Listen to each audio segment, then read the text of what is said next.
but last week proved that Banks can keep up by tying him on wins.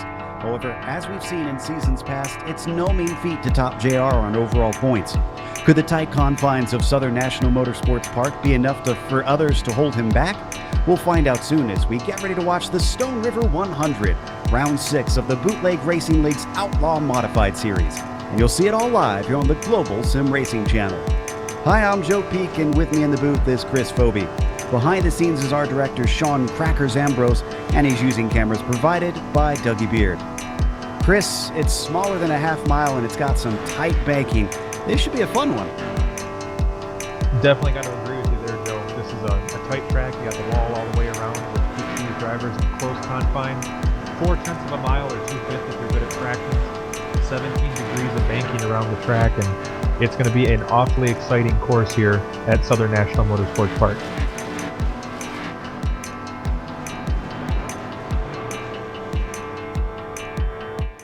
Hello everyone, welcome to the Global Sim Racing channel. I'm Brian Yazek, taking you for a spin around Southern National Motorsports Park in the GSRC SK mod. Without further ado, here we go.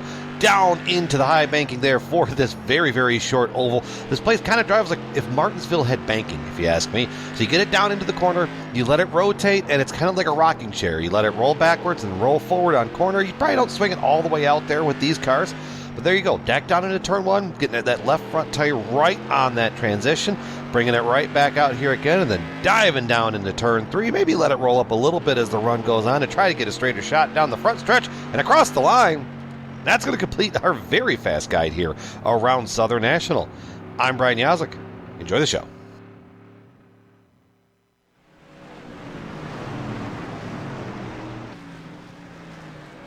Now you see a couple laps around here. We're going to be doing a whole lot more than that. And one of those drivers doing a lot of laps is Kenny Kibbe, and Chris is going to be talking to him about what he's expecting today.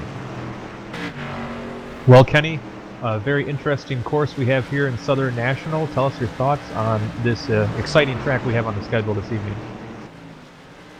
Well, the track position is going to be key, and it's going to be a bottom lane track is my guess. The other two races, we were limited to just the bottom lane, basically, was king. So wherever you get to restart is going to be really important, and you're going to have to make your passes on the bottom.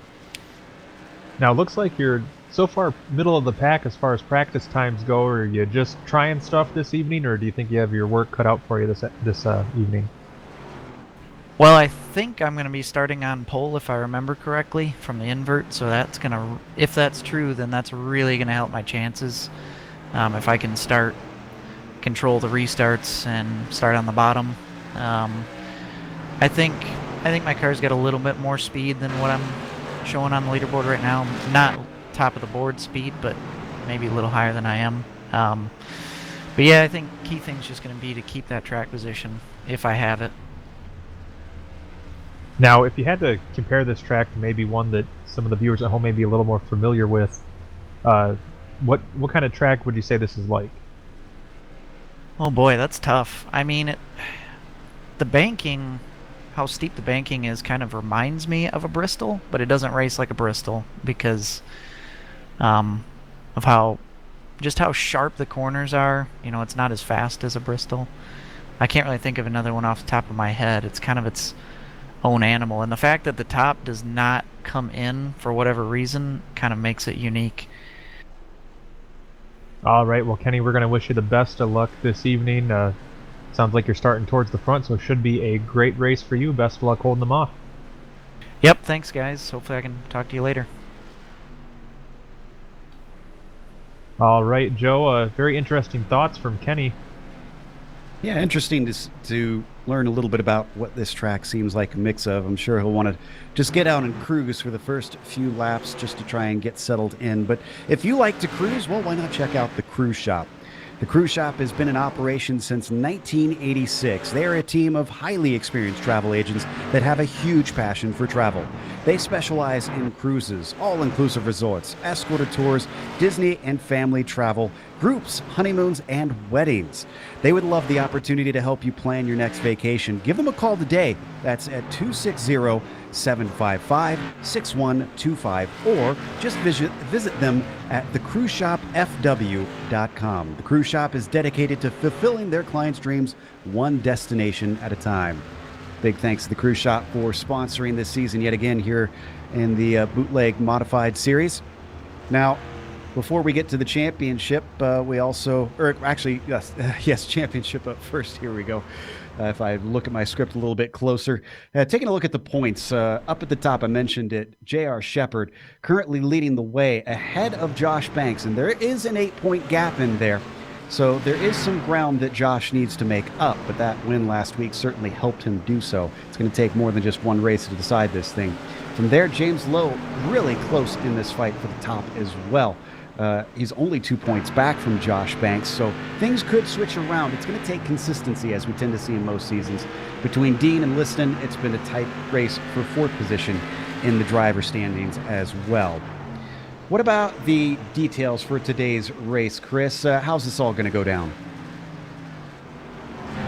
Well, pretty standard fare. This is the 6th of 11 rounds on the season for the BRL guys. This is a 100-lap race because the track is smaller. No tire changes allowed, so that's one thing where these drivers will have to manage their tires, and that's something we've seen come into effect many times before. But they are allowed one fast repair, which on a track that's as tight and treacherous here as Southern National could be a pretty big deal. And the grid set by an inversion of the top 8 finishers from our previous race. You heard Kenny Kibbe pretty confident he'd be starting P1 this evening. Yeah, that pole will certainly come in handy, I'm sure. Another thing that might come in handy is some of the items that we have in our merchandise store here for GSRC. If you'd like to check it out, we've got a link below in the YouTube description. One of the things you can get from there is our baseball caps. Now, these are very special baseball caps. The bill on them are set to produce 4 times worth of an F1 car's downforce on them. So going through the corners, that can be a big help. You don't want a helmet on. You want one of those GSRC baseball caps. Make sure and grab one of those and get yourself an even quicker ride out there on the track. I heard, Joe, that we also had a Coanda effect hat in the works as well. Ooh, I had not heard about that yet. I'll have to get me one of those as well. That could certainly be helpful. You can see they're currently warming up out there, but some of the drivers will be starting at more of a disadvantage over others. John Minotto is one of those. He unfortunately has an EOL, and he lost 5 points in the championship from a penalty from last round. So unfortunately, he's going to be sent to the back at the start of this race. And as we've heard from the drivers, it looks like it's going to be a little bit tricky to try and get around one another. Especially considering, Chris, we were just hearing from Kenny that sounds like that top line just not expected to do pretty well today. You know, and looking at the way the track's kind of laid out, it's kind of odd not to see that. It looks like the groove where it's rubbering in is a fairly wide patch, but you know, you got to believe that it might be a little bit difficult to get the momentum wound up because of the banking being so abrupt with this track. Yeah, you would think with the steep banking that there'd be opportunities to try to run that high line, but we'll see how it all plays out. It is pretty cool conditions, which you'd expect with it being nighttime here. It's only 82 degrees Fahrenheit on the surface of the track, and they have a little bit of wind. Granted, these aren't terribly aerodynamic cars, so shouldn't be that big of an issue. But still, sticky conditions. Maybe they'll help that top line come in. We'll see who gets brave and tries to work that top line. Thus far, though, it seems like it's been a pretty fun season amongst the drivers. Usually it's hard to keep pace with people such as J.R. Shepard, who's run away with many championships so far in this series. Chris, 8 points between them. It's still early in the season. It certainly seems like Banks has been able to at least match him in terms of wins. Yeah, a very competitive season these guys have had, which is a testament to really how prevalent the modified car is becoming. You have a lot of guys that are putting in a lot of serious time in these cars, and because of that, they're also, you know, mastering the skills. And some of the guys that have maybe been a bigger deal in these cars are now having some new challengers approach. As we watch Banks currently work his way around, Josh, in the number 36 today. Oh, as it gets a little bit of contact there in the warm-up. This, again, since they grid this by the previous race, this warm-up doesn't mean a whole lot. Right now, Josh Banks isn't all that high up in the timing sheets. Neither is J.R. Shepard, interestingly. It's Donnie Moore, another champion in this series, who currently holds the fastest time. You can't put too much on that, but that's at least a good confidence booster coming in here, Chris. Yeah, I mean, for the most part, you know, they say practice is practice, and especially when they're not, you know, using it to pull grid positions or anything. But, I mean, still, being the fastest guy in a very talented field of drivers has to be something that you can pat yourself on the back about and at least build your confidence as you go into race time. We're getting a little bit of behind-the-scenes information from some of the drivers saying that in the previous races they held, they hold some races that run up in various other cars in this series, such as the street stocks and the late models. And the top line was not coming in those races either. The drivers are saying it was very difficult to try and get that warmed up and well, not warmed up necessarily, have the bottom warm up enough, I should say, if anything, and get the top one to be a little bit quicker than what they've got on the low side.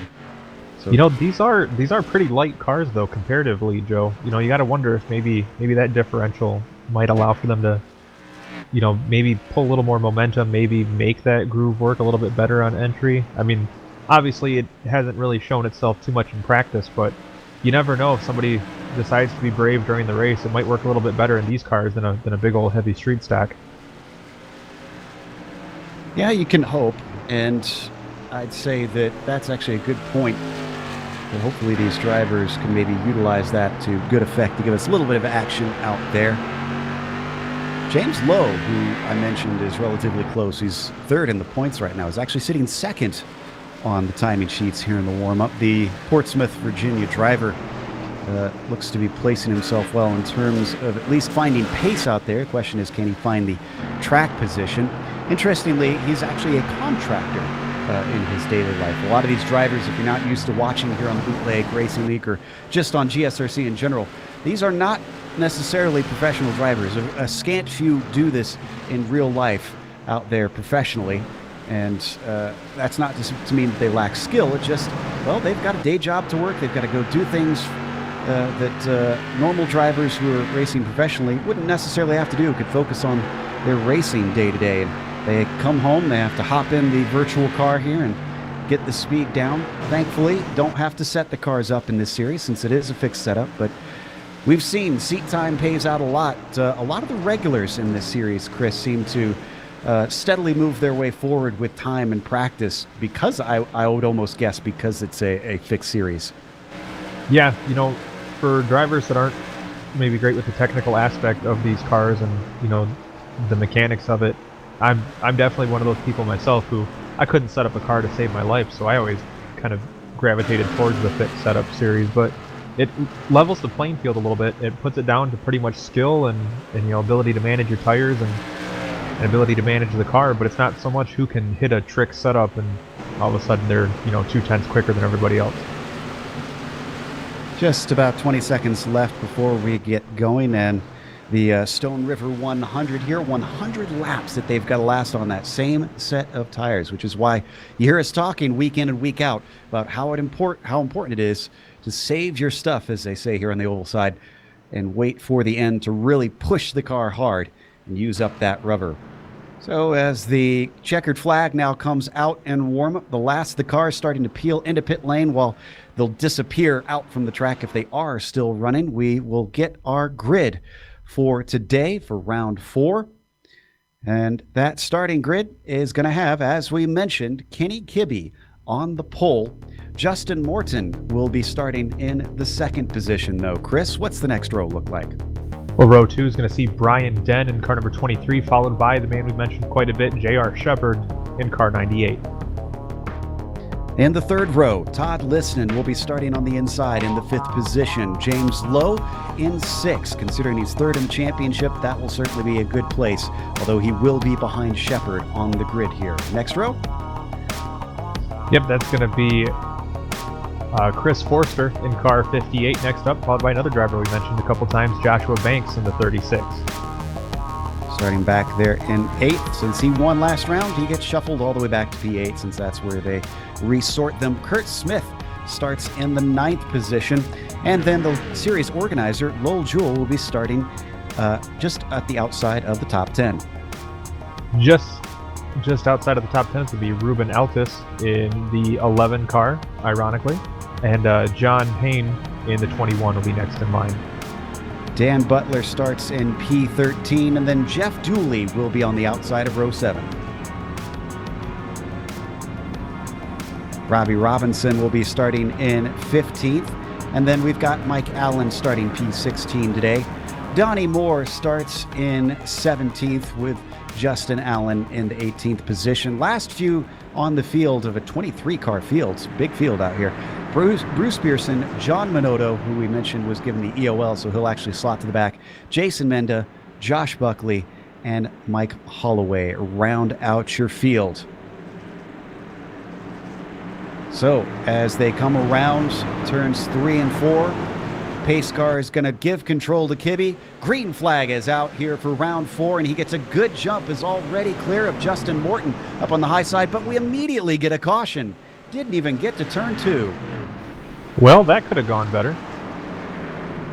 What caused this? This was mid-pack, it looks like. So a lot involved. And I think that was Lowell Jewell? Oh, it was Lowell Jewell that got caught up in it. I'm trying to see who caused it.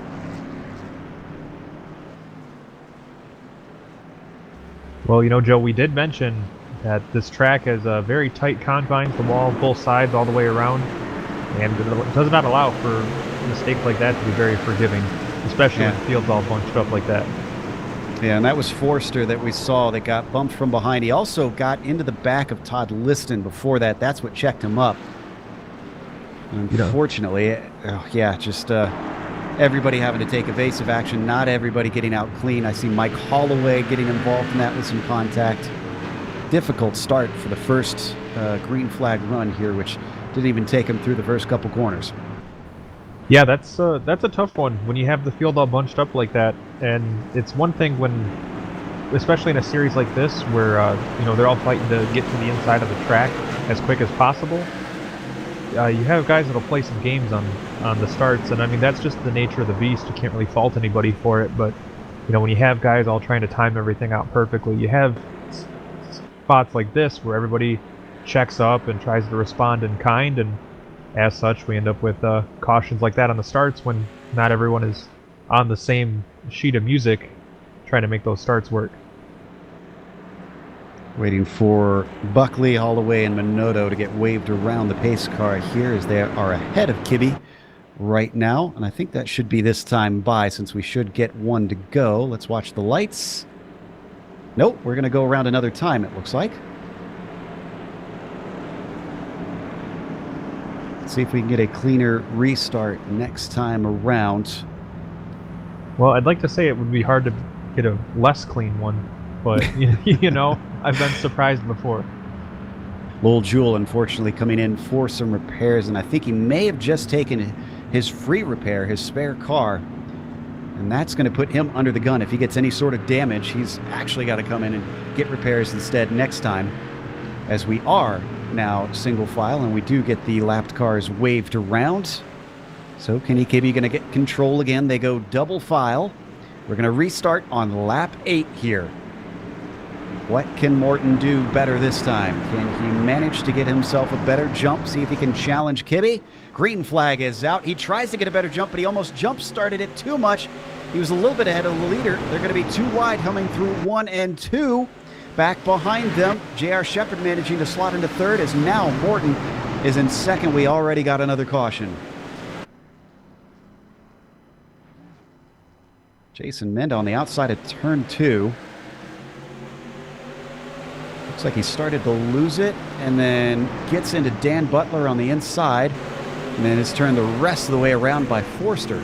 That's the second incident in 2 incidents that Forster's been involved. Yeah, not the smoothest of nights for him tonight, it would appear. At least this one was, I believe, a little less costly. Yeah, just a little bump to the back from, I'm trying to figure out who that was that got into him.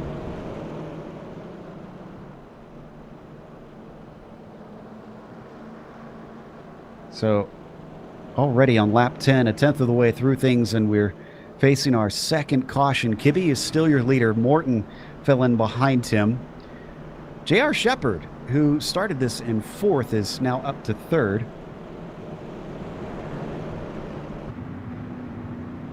Watching from on board, the multi-time champion, Dean, has fallen to 4th behind him.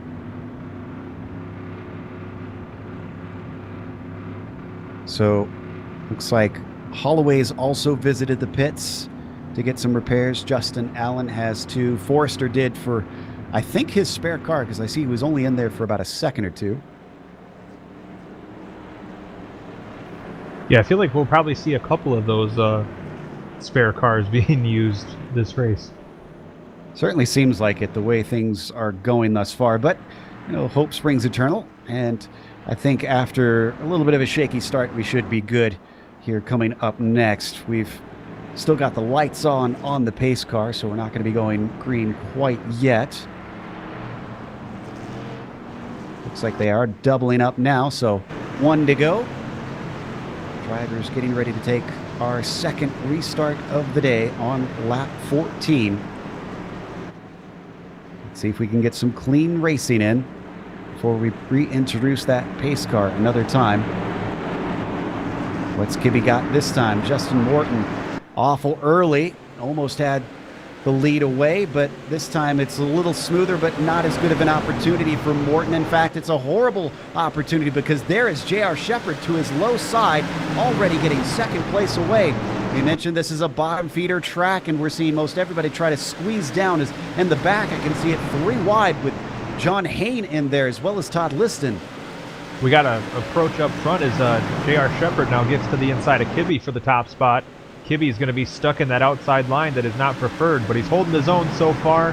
But it looks like J.R. Shepard's going to have the better run off of turn 2. He'll take the lead. That was a big bobble off of 2 from Kenny Kibbe. That did not take long at all for J.R. Shepard to work his way to the front. Kibbe with no response. He's got to get down soon and close the door on Justin Morton. Now he does. In fact, he goes for the over-under, seeing if he can get beneath J.R. Shepard. That doesn't quite work out. He falls in behind.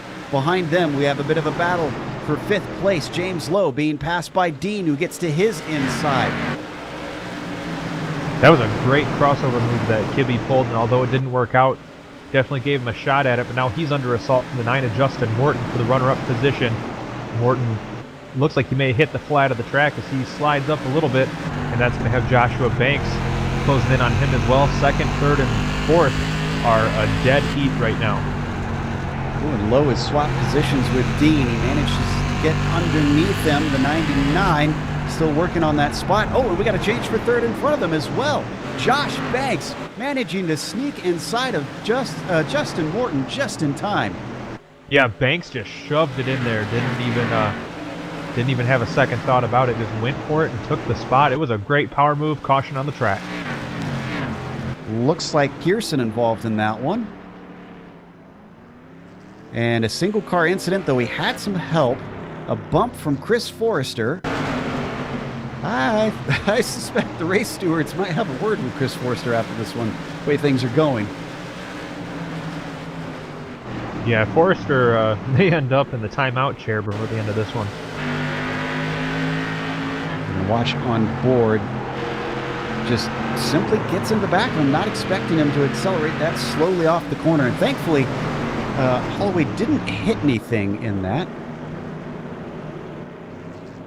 Excuse me, it was Pearson that he got into. Pearson didn't hit anything.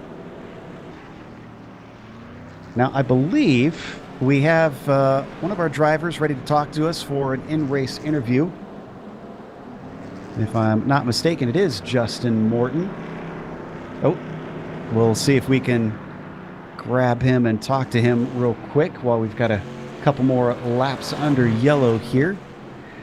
So we've got Justin in with us, the number 9. Justin, it seems like it's a little bit of a yellow fest out there, though you got a few laps under green now. How's the car feeling now that you've gotten some laps on pace? Hates the outside, loves the inside. I've noticed it's a bit loose on the starter runs, and then it tightens up. So see how that works out at the end. Now, unfortunately, you're restarting in fourth. We've already seen you have to restart from second a couple times. Are you not looking forward to this? Do you have a plan on how to try and get back to that bottom line as quickly as possible? Hopefully, I think Lowe will be starting on the inside behind me, so hopefully he gets a bad restart and I can jump down there. All right, well, we'll keep an eye out for it. Looks like you guys are getting doubled up, so we'll let you go. That was Justin Morton, who will be restarting in the fourth position. We have a car stopped on the track. It's Chris Forrester. That's a bad spot to do that at. He has left the race now as the green flag comes back out. Kenny Kibbe up on the high side. This time, as he tries to challenge J.R. Shepard, the new leader, he's going to hold on through 1 and 2, still gripping it as he comes around 3 and 4, but eventually the car gets ahead as we get another caution, and it is Robbie Robinson into 3. I see a spiral of tire marks. I think he was hit by John Minotto, who is already on probation, I believe.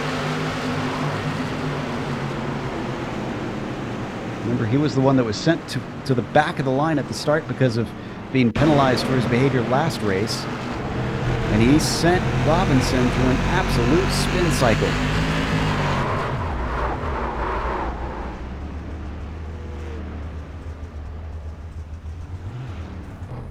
Robinson does get the car going, but he's since taken it into the pits. Bruce Pearson, I see, getting a few repairs of his own.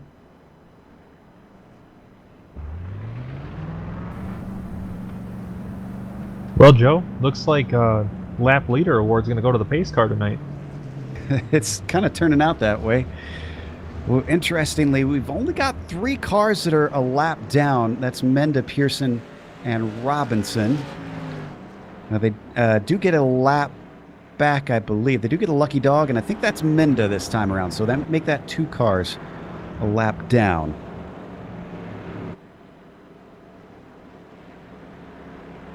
I think the drivers were getting a little bit more hang of how the racing is going around here since we saw a nice little green flag run. Unfortunately, we're going to have to try and repeat that before we can get some good racing in. And I think, did we lose Justin Allen? Huh. Not sure why, but the number 10 seems to have called it a day and taken it to the trailer. So Allen has DNF'd.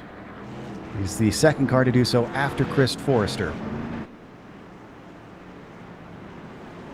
Well, unfortunate incident there, or I guess not an incident, but unfortunate to lose another car. But you know, maybe he just didn't want to tear up his paint job the way this race has gone.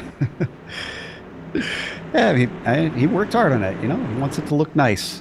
So discretion is the better part of valor. Sometimes J.R. Shepard's car looks pretty nice as it is. In fact, it looks so nice it is up in the front, but battle for second place, and Josh Banks is going to get himself a nice run. How about the fourth place car, Justin Morton? He's gotten down to the low line. He might actually be able to move up into third now that he's gotten inside of Kenny Kibbe, demoting him not just from the lead now, but off of the podium as he finally gets it done and they get single file. Tough break for Kibbe, though. Looks like there was a line of cars waiting to close up in on him. And so now he's got the 99 of James Lowe breathing down his neck. In fact, most everybody looks pretty quick to try and get into a line down on that bottom file. First side-by-side, we've got his Kurt Smith back in 15th and continuing to fall. He just lost it to Holloway in front of him. Now to Lowell Jewell, who sneaks through. Still no opening that he can find. Could have maybe got down there if he wanted, but it looks like, unfortunately, John Hain also going to be able to get by. Yeah, Lowell Jewell kind of in a bit of a recovery pattern after an incident earlier in the race that he was just kind of a passenger for. So he's on the recovery path. Also saw Altice in a nice little fight with Donnie Moore, but Donnie Moore is the one that comes out on top on that one. Looking a little bit behind them, looks like Liston in a very hard fight, nearly banging wheels with Mike Allen. This is for 12th position. Allen's got the desired inside line. he's going to be able to move ahead. That gives him 12th. Liston able to prevent others from getting down below him. Mike Holloway was looking, but nothing doing. You know, Joe, just looking through the grid here, you got to believe that all these cautions have been great for the guys that started a little bit deeper in the field, but may have... Ooh. Oh, we have a car in the wall down the fairway. And he saved it, so no caution. Bad news for him, as everybody manages to go by except for a couple cars. Let's take a look at the replay here. It was a good catch. He kept it out of the wall. Just a little glance, but that's not going to hurt anything. Yeah, it looked like the car just kind of stepped out on him, but tremendous recovery and, you know, maybe dinged it up a little bit. Never seems to fail that the drivers of Shepherd and Banks managed to find their way up front. But that's not where the battle is right now. Donnie Moore has a train of cars. Ruben Altice, the first of them, who's trying it yet again. But this time, Altice manages to get below with a good shot off of turn 2. He's going to continue this fight as Donnie Moore tries not to give it up. Wow, look at him carry speed on the high side through 1 and 2. Maybe it looks like Moore has figured out something that those around him haven't quite yet. You know, and it seems like Altice is kind of struggling to keep the car down on the bottom of the track. Looks like the 12 car, Jeff Dooley, is actually doing a really good job of keeping that line under control. And in the end, Moore just can't quite do it. It's not come in up on that high line. He's lost it to Dooley, and he's also going to lose it to Minotto, who goes by. Behind him, Josh Buckley giving a look in that number 2 machine. Oh, but Buckley is a little shy off the corner. Still not an opening, unfortunately, for Donnie Moore. Oh, and another bobble. The 2 finally opens it up, and that allows the 26 to get in line in 10th position. Yeah, sometimes it's better to be lucky than good, and in that position where he was hung out on the outside, that was not where he wanted to be for Donnie Moore, but for his luck, Josh Buckley had an unlucky moment, and that gives him the opening. Already, we have drivers on a decent green flag run.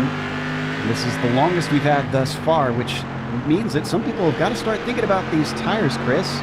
We look at 15th position, where unfortunately Little Jewel thinking less about tires as he is positions, because he's got Kurt Smith managing to take it away, and he's going to be able to get ahead of Menda so he doesn't lose 2.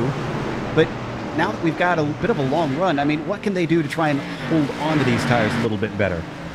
See, that's where a track like this can really separate the good drivers from the great drivers, because it's a very thin line. Oh, and caution's on the track. Ooh, was Brian Dean involved in this one?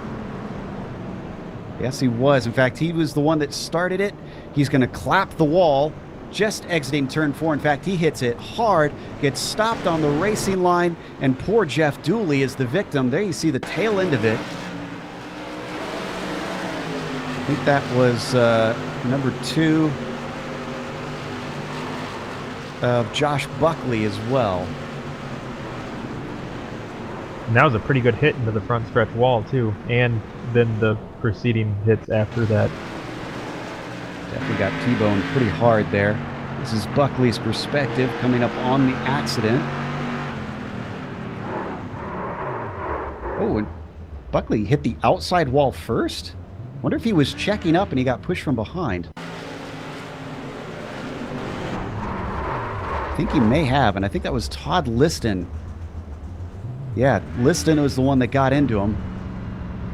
Liston also got a shot from Holloway in that. They just couldn't get it woed up in time. You know, this is a track that, you know, really with that wall all the way around it, it's not always the greatest sight lines, and stuff happens really quick. You don't have a lot of time to react on a course that is this short. So, obviously, reaction times are limited, and unfortunately we saw the brunt of that. One thing that I got to comment on, Joe, and you know how much I like to pick out things from the background. The pace car during racing is just chilling out there in turn 1 with his lights on. I noticed that as well. He's given a little bit of extra illumination down into that corner. Yeah, I mean, there's a little bit of a dark spot, but I mean, dude, cut the brights. I guess that battery's all charged up and he's not worried about it. Otherwise, I would think they'd fear that thing not starting up the next time they get a yellow thrown. I mean, it is a Ford, so it's 50-50 either way. All right, we're doubled up once more. J.R. Shepherd going to have control. This time, though, Josh Banks is on the high side. What can he do there? And this is the opportunity for Josh Morton in that third spot to try and steal that away from him. What can the number 9 do with the opportunity? Let's find out as the green flag waves. He gets a decent jump, but he is not able to challenge. In fact, cutting him off immediately. Josh Banks ducks down to the low line. Behind him, James Lowe looking for the shot off the corner. That doesn't quite work out. We've also got a battle between Ruben Altice and John Minotto. This is for P6, trying to get that sorted out, but it's Altice who's stuck up on the high line. You know, Joe, one thing I've really noticed with Joshua Banks is that guy has no chill at all. He is full steam ahead all the time, and it makes for some very exciting racing, as he just gave a shot to J.R. Shepherd off the corner, letting him know he was there. The proverbial love tap, if you will. And gosh, he is just an exciting driver to watch. He's just always full steam ahead. What's the short track adage? 1 tap means I'm here, 2 means move over. And then by the third one, you're in the wall. Yeah, exactly. So Josh is giving him the 1. Let's see if he comes and gives him another. Oh, he doesn't need to necessarily. The 98 with a big bobble, but he holds it low. And we got a caution. Looks like Altice. It's got to be another one of those chain reaction incidents. Everybody checked up when they saw Shepherd get squirrely. I have a feeling that might be related. No, I think Donnie Moore had an involvement with this one. Just turned him. Got his left rear. And unfortunately, that's going to send him actually into the wall. So a little bit of damage, I'm sure, on the number 11 from that. But wow, I'm trying to think of the last time that we've seen that sort of mistake from the 98 of J.R. Shepherd, who usually is just about impervious in this car. Yeah, he's one of those drivers that's really, smooth like butter, so to speak. You don't really see a lot of mistakes out of him. And gosh, I'd really love to have been a fly on the wall in the car watching what may have gone down there.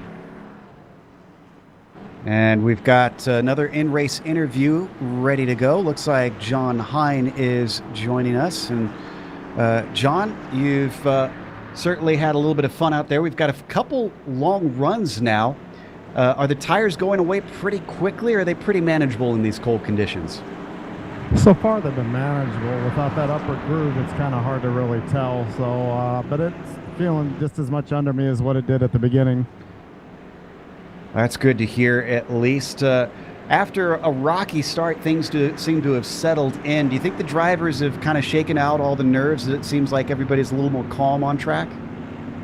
Yeah, I think so. We're all bunched up at the beginning. Everybody's kind of eager to go. So, I think we're all kind of definitely, that's a good observation. We've settled in and hopefully can run this thing green. So, John, what is your strategy here going forward? Is it going to be conservation mode? Are you going to be pushing to try to wrestle your way to the front? Conservation mode. These guys in front of me, Donnie and Mike, and then these guys don't make any mistakes. With one groove, I don't have many options. Well, it looks like you're doubled up, so we'll let you go. We're getting ready to go back to green.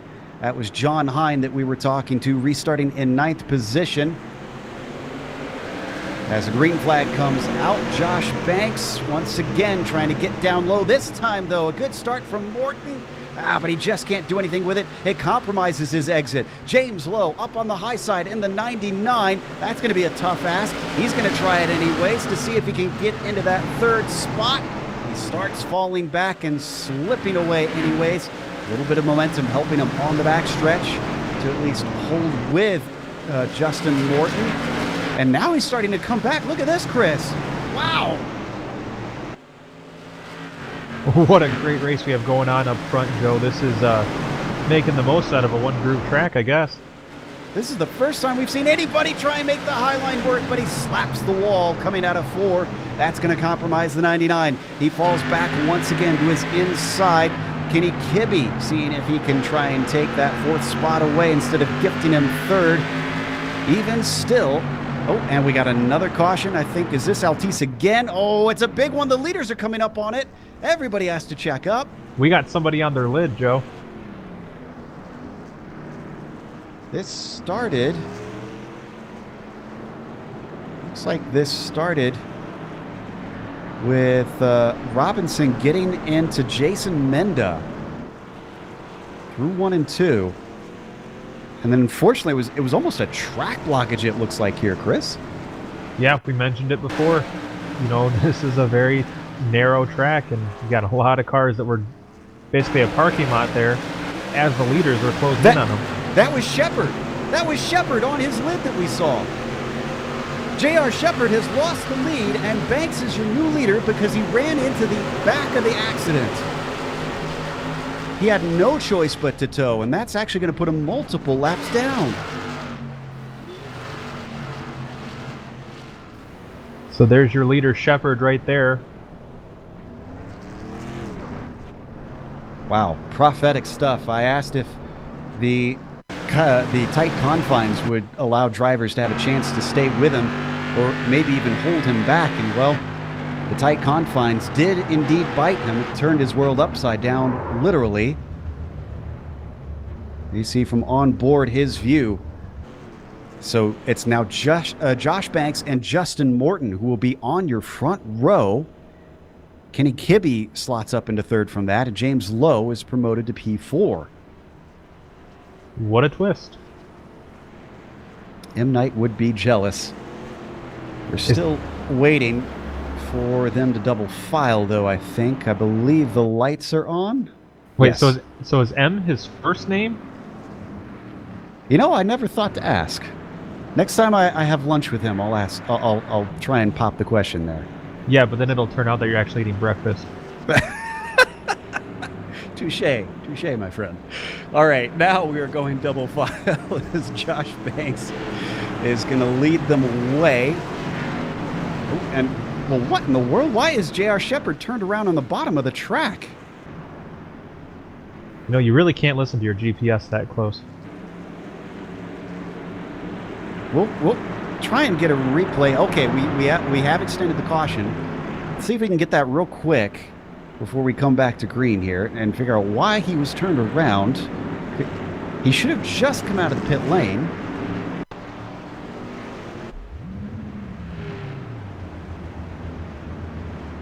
Looks like he's already facing backwards.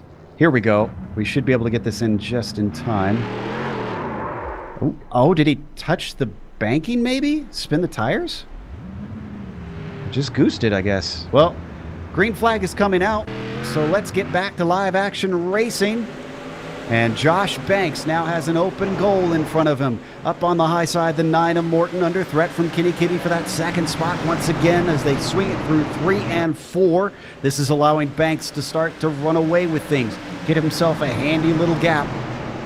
And Kenny Kibbe finally moves into second place. You know, Kibbe's had a very up and down race. Been in the top 4 the whole time, but kind of been coming and going throughout. You know, I got to say, one thing I am disappointed by, Joe, is we did not get to see Joshua Banks make a move on J.R. Shepard. I think that would have been a great addition to this race.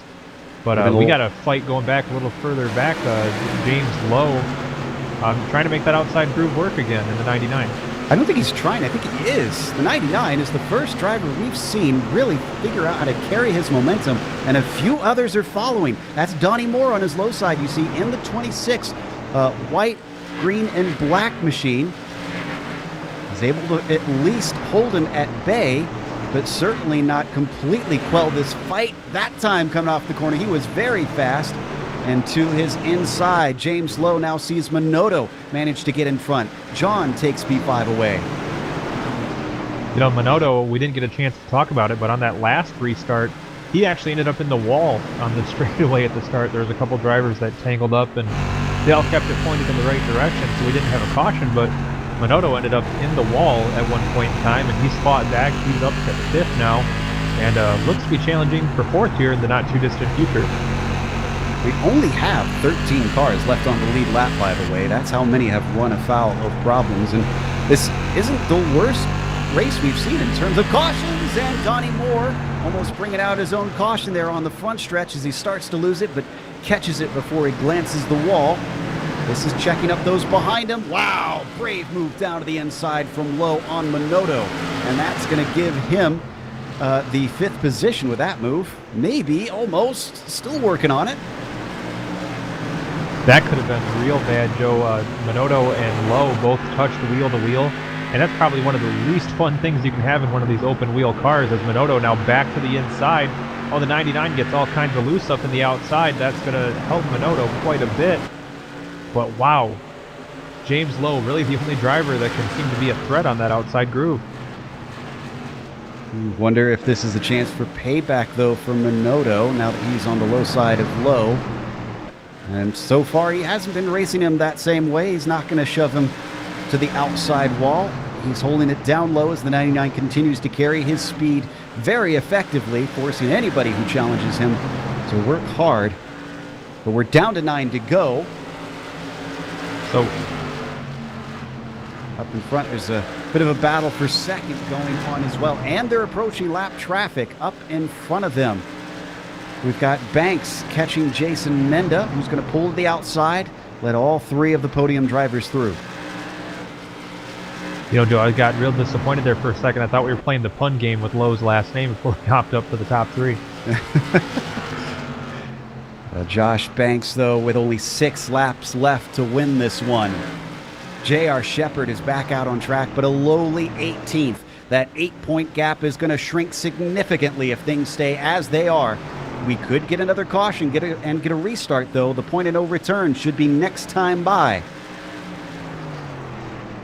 Well, right now with a 0.6 of a second lead, you got to believe Kenny Kibbe trying everything in his repertoire to try to run down Joshua Banks.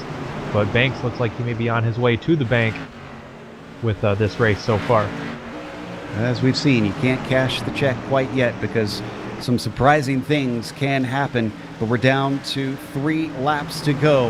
And Josh Bank continuing to lap a number of drivers in the field, including, embarrassingly, J.R. Shepard. And we got a caution. That's going to end it. Joshua Banks is your winner. Think that was... I saw Allen around on the backstretch. Yeah, he was the cause. It was Mike Allen all on his lonesome that caused the caution.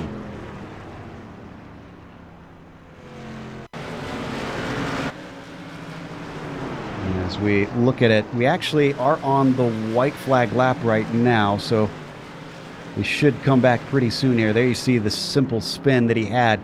Josh Banks through turns 3 and 4 in the number 36. The racing gods have smiled on him at Southern National Motorsports Park because he is going to take the victory here in the Stone River 100. Fireworks going off in celebration as Josh Banks is going to get to burn it down. It didn't finish under green. I'd still say this was a good one out here today, Chris. You know, we didn't get to see a lot of green flag racing due to the caution flag flying so heavily, but the racing we did see was well worth the price of admission. I'd say so. It was respectable racing as well. Very fairly fought between the drivers as Josh Banks now gets ready to do his burnouts on the front stretch, giving us a nice little donut there at the start-finish line in Victory Lane. That's going to take us to break here on the Global Sim Racing channel. We'll come back with the unofficial results as well as driver interviews, but you got to stick around because you'll see all the upcoming races here on the GSRC on your screen.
Welcome back to Southern National Motorsports Park. We just watched the Stone River 100 for the Outlaw Modified Series for the Bootleg Racing League, and Josh Banks was your winner. His third win of the season compared to now what is only 2 for J.R. Shepherd, and not only that, he wasn't even within the top 10, not even within the top 15. Kenny Kibbe was the one who finished behind him in second position. Justin Morton with a well-earned third place. And Donnie Moore, get this, climbing from 17th to 4th. That's not easy at this track. John Minotto is going to take a 5th position, also climbing from almost dead last in 20th. James Lowe with a P6, and John Hine in the 7th position. Then you've got Mike Holloway going from absolute last, 23rd, to 8th position. Lowell Jewell takes 9th, and then top 10 are rounded out by Kurt Smith. 11th place is going to belong to Todd Liston, with Dan Butler delivering 12th. Our last driver on the grid, lucky number 13, Mike Allen. And then our first car 1 lap down, the 56 of Robbie Robinson. 15th was Jason Mendo in the 45. Ruben Altice in the 11 comes home 16th. 17th belongs to Bruce Pearson. J.R. Shepherd, a very difficult day for that driver after leading some laps early on. 18th on the grid. 19th is Jeff Dooley. And then Josh Buckley completes the top 20. Last 3 drivers were DNFs today: Brian Dean, Justin Allen, and Chris Forrester. We've got our winner ready to talk to us. Josh Banks has joined us here in the booth. Josh, before we get to, I guess, the more dramatic portion of the race, let's talk about when you finally got up into second and caught J.R. Shepherd. We noticed that you gave a little bit of tap at one point. Were you thinking about maybe getting a little bit more aggressive and trying to nudge him up the banking at some point if you couldn't get in a good enough run?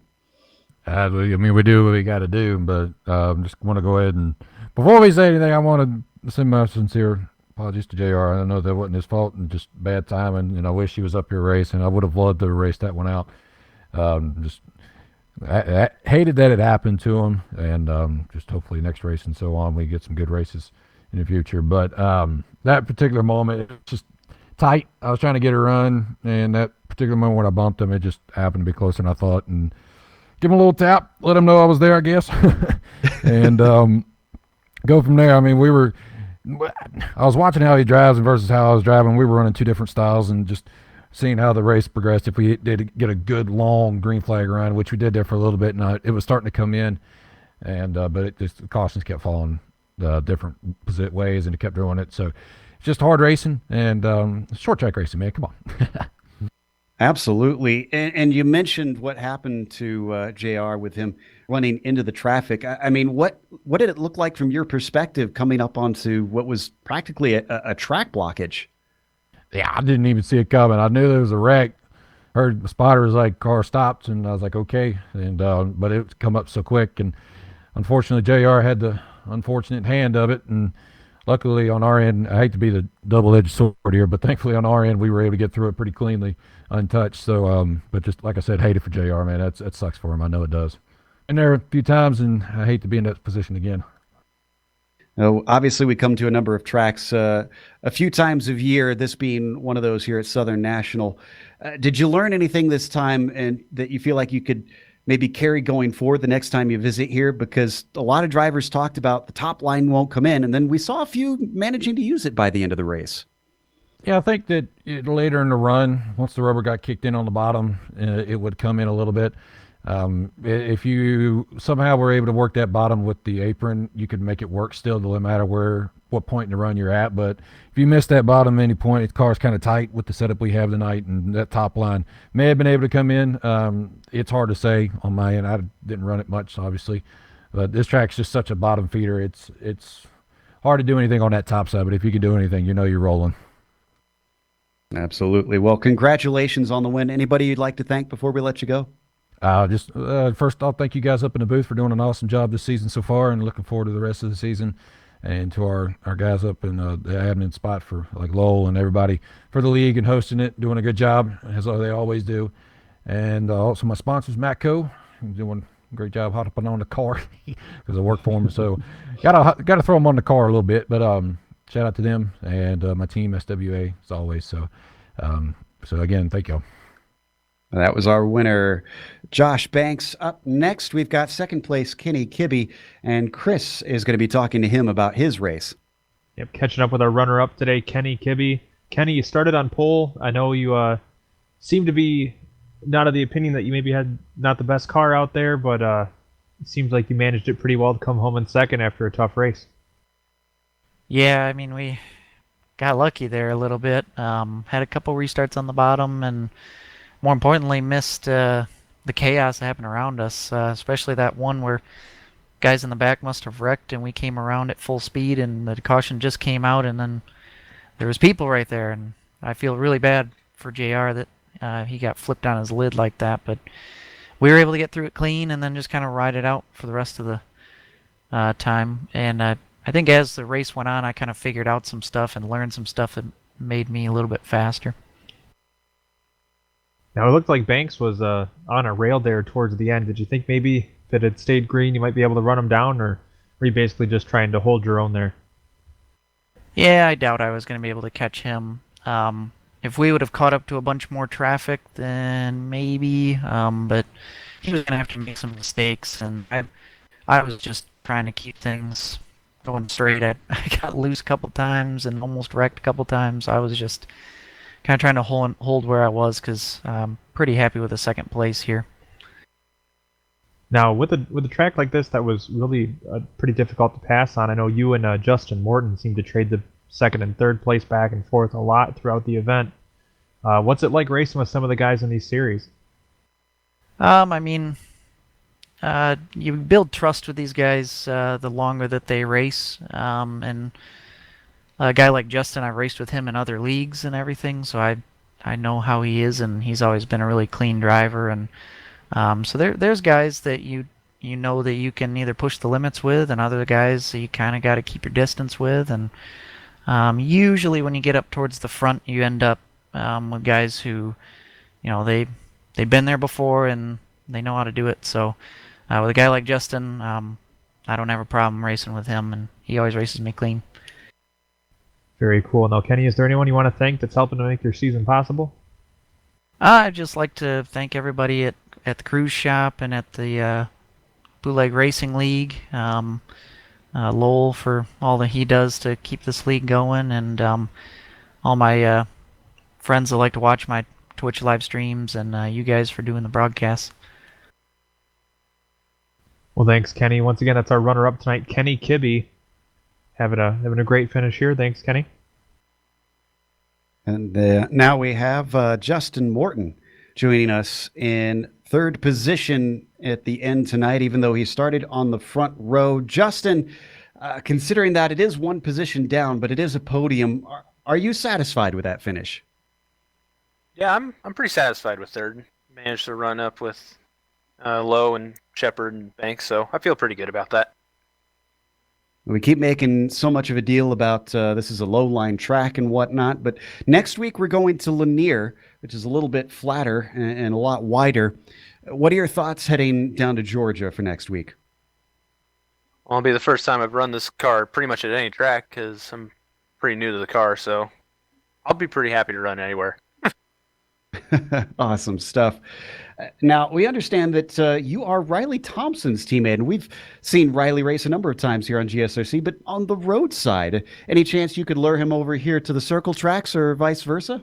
I already have. He ran his first street stock race tonight. Ah, fantastic stuff. Well, here's hoping you can help encourage him to get up there. Have you been feeding him tips or anything? Probably the opposite. He's probably feeding me tips. He's great on both sides, oval, road. Well, very cool stuff. Glad to see more drivers cross-pollinating amongst series. Congratulations on a podium today. Is there anybody you'd like to thank? Pixel Dust, I think they were the company that did our paints. They look great. Thank Riley for letting me join TDR. Great stuff. And that was Justin Morton, the number 9 car, finishing in third today. We are now done with the broadcast, but not completely done with the post-race show because we have some people we need to thank, including our sponsors. The sponsor of this race, of course, Stone River Outfitters. Make sure and check them out when you get the opportunity. But also a big thank you to our season sponsor, the Cruise Shop. Again, if you want to check them out, you can call them at 260-755-6125 or on their website at thecruiseshopfw.com. Also, big thank you to the Bootleg Racing League for coming back for another season of coverage with us, And thanks to the companies that provide the software and the hardware for our broadcast. You can see them listed here on your screen. Additional thanks go out to June Lalonde, who provides our wonderful music. See the screen for how to get a hold of more of her great work. And thanks to the team today, Chris, Sean, and Dougie. If you'd like to find out more about GSRC, including upcoming races, you can find that. Find that at our website, globalsimracingchannel.com, or you can check us out on social media. Our Twitter is at GSR Channel. Our Facebook is Global Sim Racing Channel, and Instagram is GSRC_Graham. If you'd like to support the channel, go check out our merch store. Again, you can find the link down in the YouTube subscription, or if you just want to type it in yourself, it's simply gsrc.storenvy.com. The link is in the description below. Don't forget to head on over to our YouTube page and hit that big red subscribe button as well so that you don't miss a moment here on the GSRC. The next race is going to be down in Georgia at Lanier. That'll be Saturday, November 9th at 8:50 p.m. Eastern. We also have upcoming races for other series listed on the screen, so check those out and mark them down on your calendar. But until next time, race clean, race hard. We'll see you on the track.